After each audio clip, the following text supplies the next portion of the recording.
ఉత్తరాంధ్రను వైఎస్ఆర్సీపీ అభివృద్ధి చేయలేదన్న లోకేష్ వ్యాఖ్యలపై విమర్శలు వెల్లువెత్తుతున్నాయి. లోకేష్ కళ్లుండి చూడలేని కబోదిలా మాట్లాడుతున్నారని ఉత్తరాంధ్ర ప్రజలు ఆగ్రహం వ్యక్తం చేస్తున్నారు. సీఎం జగన్ చేసిన అభివృద్ధి లోకేష్ కంటికి కనిపించడం లేదా అని ప్రశ్నిస్తున్నారు. ఉద్దానం సమస్యకు శాశ్వత పరిష్కారం, భోగాపురం ఎయిర్పోర్టు పనులు కనిపించడం లేదా అని నిలదీస్తున్నారు. ఇన్ఫోసిస్, యోకోహోమా వంటి అంతర్జాతీయ పరిశ్రమలు విశాఖకు రావడం వాస్తవం కాదా అంటున్నారు.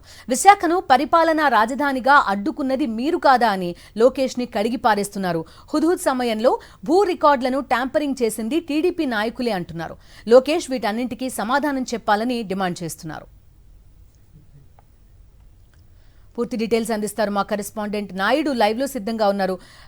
నాయుడు, చెప్పండి, లోకేష్ నిరాధార ఆరోపణలు చేశారని చెప్తున్నారు.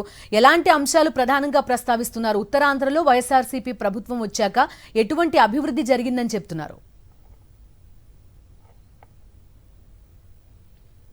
శంకరరావు పేరుతో టీడీపీ జాతీయ ప్రధాన కార్యదర్శి నారా లోకేష్ పర్యటిస్తున్నారు. ఈ నేపథ్యంలో ఆయన చేస్తున్న అసత్య ప్రచారాలపై ఉత్తరాంధ్ర ప్రజలు మండిపడుతున్నారు. ఉత్తరాంధ్ర అభివృద్ధి జరిగింది అంటే అది వైఎస్ఆర్సీపీ ప్రభుత్వం అధికారంలోకి వచ్చిన తర్వాతనని ప్రజలు స్పష్టం చేస్తున్నారు. తెలుగుదేశం పార్టీ అధికారంలో ఉన్న సందర్భంలో ఉత్తరాంధ్రకి ఏం మేలు చేసిందంటూ కూడా వారు లోకేష్ని నిలదీస్తున్నారు.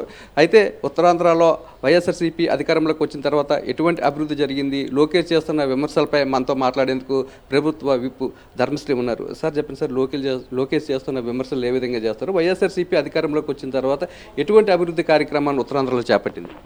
లోకేష్ యాక్చువల్ ఉత్తరాంధ్ర గురించి మాట్లాడే దీనిలో మొత్తం విశాఖపట్నంలో ఉన్నటువంటి భూములన్నీ హుద్హుద్ తుఫాను పేరుతో 5,000 ఎకరాల భూమిని, 5,000 కోట్లు విలువైనటువంటి భూముల్ని కబ్జా చేసినటువంటి తెలుగుదేశం నాయకుల్ని అడిగితే సరిపోతుంది. మనం వచ్చిన తర్వాత అధికారంలోకి వచ్చిన తర్వాత ఆ భూములు వెనక్కి తీసుకునేటువంటి పరిస్థితి ఒకటైతే, ఇంతవరకు లోకేష్ పప్పు అని అనేవారు. అంటే దద్దమ్మ, ఆయనకేం తెలియదు, నాలిక మందం, ఒళ్ళు మందం చేత అని. ఇప్పుడు కళ్ళు కూడా అంధకారంగా ఉన్నది. అందం అంటే గుడ్డి అనమాట.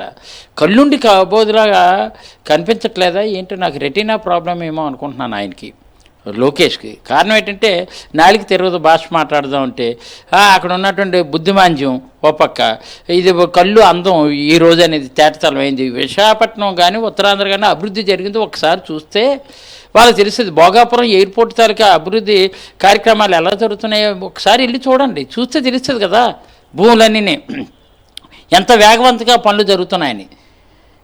ఇన్ఫోసిస్ కానీ, యోకోమా కంపెనీ లాంటి కంపెనీలన్నీ ఎవరు ఇనాగ్రేట్ చేశారు? మీరు ఇనాగ్రేట్ చేశారా?